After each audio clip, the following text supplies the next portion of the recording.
Prisons and correctional സർവീസസിനെ സംബന്ധിച്ച് ഞാനൊരു video 2 ദിവസം മുമ്പ് ചെയ്തിരുന്നു.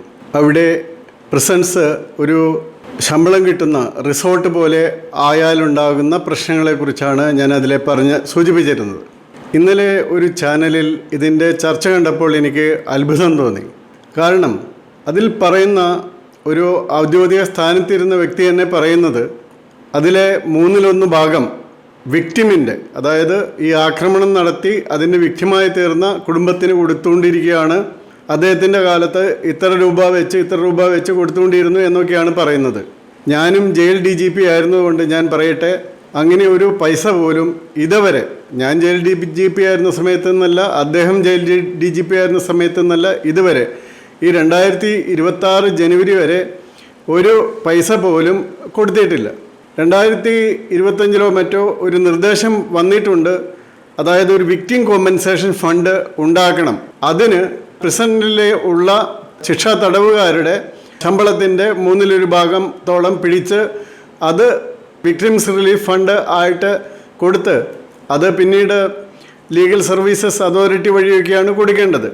ഏതായാലും നയാ പൈസ ഇതുവരെ കൊടുത്തിട്ടില്ല എന്നുള്ള കാര്യം മനസ്സിലാക്കുക.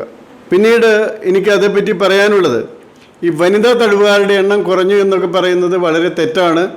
സാമാന്യം കുറേ നാളുകളായിട്ട്, ഏകദേശം 2-3 പതിറ്റാണ്ടുകളായിട്ട് പ്രിസണുകളിൽ ഏകദേശം 300-ൽ താഴെയാണ് വനിതാ തടവുകാരുടെ എണ്ണം. പ്രിസൺസിൽ ഒരു 9,000 മുതൽ 11,000 വരെ തടവുകാരാണ് ഉണ്ടാകുക. അതിൽ ഏകദേശം 40% ശിക്ഷ കിട്ടിയവരും 60% ഈ റിമാൻഡ് പ്രിസണേഴ്സുമായിരിക്കും. അപ്പോൾ അതിൽ ശിക്ഷ കിട്ടിയ പ്രിസണർമാർക്ക് കൊടുക്കുന്ന അവർക്കാണ് ഈ കാര്യങ്ങളുള്ളത്. അപ്പോൾ അതിൽ നിന്ന് ഇതുവരെ നയാ പൈസ കൊടുത്തിട്ടില്ല. നിങ്ങൾക്ക് ആർക്ക് വേണമെങ്കിലും വെരിഫൈ ചെയ്യാം. ജനങ്ങൾ ഇങ്ങനെയുള്ള പ്രഖ്യാപനങ്ങളും ഇങ്ങനെയുള്ള ഡാറ്റകളും കേട്ട് പരിഭ്രാന്തരാകരുത്, അല്ലെങ്കിൽ തെറ്റിദ്ധരിക്കരുത്. കാരണം സ്റ്റാറ്റിസ്റ്റിക്സിൽ ഒരു ചൊല്ലുണ്ട്, figures cannot lie but liars can figure. മലയാളത്തിൽ പറഞ്ഞാൽ കണക്കുകൾ കളവ് പറയില്ല, പക്ഷേ കള്ളന്മാർക്ക് കണക്കുകൾ പറയാം എന്നുള്ളതാണ് അത്. അപ്പോൾ അതുകൊണ്ട് ഈ കണക്കുകൾ പറയുന്ന കേട്ട് ആരും തെറ്റിദ്ധരിക്കരുത്. ഇങ്ങനെ ആർക്കും ഒന്നും കിട്ടിയിട്ടില്ല. വനിതാ തടവുകാരുടെ എണ്ണത്തിൽ കുറവുണ്ടായിട്ടില്ലെങ്കിലും അവരുടെ ഈ പറയുന്ന ഇമ്മോറൽ ട്രാഫിക്കിൻ്റെ കേസസ് കുറയാൻ കാരണം റൂൾസിൽ വന്ന മാറ്റങ്ങളാണ്. അതനുസരിച്ച് പലരെയും ഇപ്പോൾ അങ്ങനെ പിടിക്കുന്നില്ല. അപ്പോൾ അതിൽ വന്ന മാറ്റങ്ങൾ മാത്രമാണ്. പിന്നെ മർഡർ കേസുകളിൽ കാര്യമായ കുറവ് 1996 ശേഷം സംഭവിച്ചു. ഏകദേശം 500-ലധികം ഉണ്ടായിരുന്ന ഒരു വർഷം സംഭവിച്ചിരുന്ന മർഡർ കേസുകളിൽ 300-ൽ താഴെയായിട്ട് കുറഞ്ഞു. അതിന് 2 കാരണങ്ങളാണ് പ്രധാനമായിട്ടുണ്ടായത്. ഒന്ന് ചാരായ നിരോധനവും, 2 ജില്ലാ തലങ്ങളിലുള്ള സെഷൻസ് കോടതികളിൽ ഈ മർഡർ കേസുകളിലെ പ്രതികൾക്ക് സാമാന്യേന വധശിക്ഷ വിധിക്കാനൊക്കെ തുടങ്ങിയതുകൊണ്ടുണ്ടായ ഇമ്പാക്റ്റും കേസ് അന്വേഷണത്തിൽ പോലീസ് ഉണ്ടാക്കിയിരുന്ന ജാഗ്രതയും കൂടിയാണ്. അപ്പോൾ ഇത്ര കാര്യങ്ങളാണ് അതിനെ സംബന്ധിച്ച് എനിക്ക് പറയാനുള്ളത്.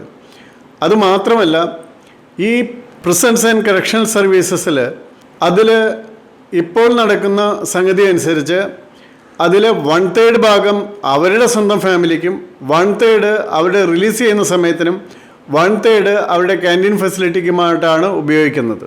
അങ്ങനെയാണ് ഇപ്പോഴുള്ള സംവിധാനം വർക്ക് ചെയ്യുന്നത്.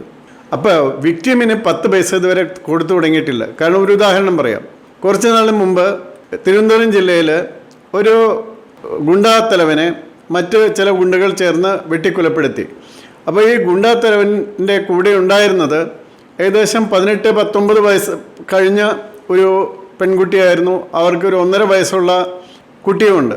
അപ്പോൾ ഈ ഗുണ്ടാത്തലവൻ അയാൾ കൊല്ലപ്പെട്ടപ്പോൾ ആ കുട്ടിയെ അവരുടെ വീട്ടുകാരെടുക്കില്ല, അവർക്ക് ജീവിക്കാൻ നിവൃത്തിയില്ല. അങ്ങനെ വരുന്ന വിക്ടിമിന് എങ്ങനെ ജീവിക്കാൻ സാധിക്കും?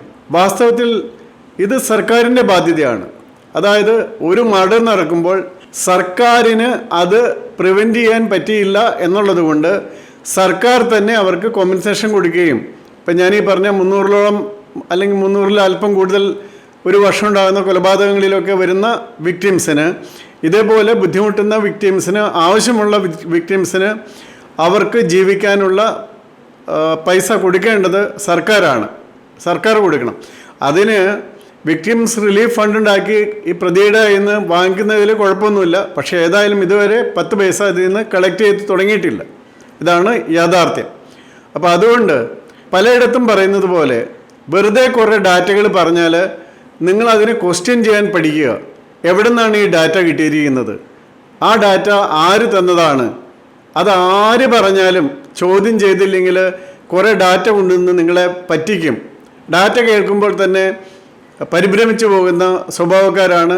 ഇന്നലെ ചർച്ചയിൽ ആങ്കർ പോലും ആ ഡാറ്റയെ ക്വസ്റ്റ്യൻ ചെയ്തില്ല എന്നുള്ളത് എനിക്ക് അത്ഭുതകരമായി തോന്നി. നിങ്ങൾ ഇപ്പോൾ AI-യും ChatGPT ഒക്കെ ഉള്ളതാണ്, അതിലൊന്ന് ഇട്ട് നോക്കിയാൽ മതി, 2 മിനിറ്റ് കൊണ്ട് കണക്ക് കിട്ടും. അപ്പോൾ അതിലെങ്കിലും ഒന്ന് ഇട്ട് നോക്കുക, അതിൻ്റെ കണക്ക് ശരിയാണോ അല്ലേ എന്ന് ഉടനെ അറിയാൻ പറ്റും. അപ്പോൾ അതെങ്കിലും ചെയ്യുക എന്നുള്ളതാണ് ആ കാര്യത്തെപ്പറ്റി എനിക്ക് പറയാനുള്ളത്. ഇങ്ങനെ ആരെയും തെറ്റിദ്ധരിപ്പിക്കരുത് എന്ന് ഒരു അഭ്യർത്ഥന കൂടി എനിക്കുണ്ട് ഈ കാര്യത്തിൽ.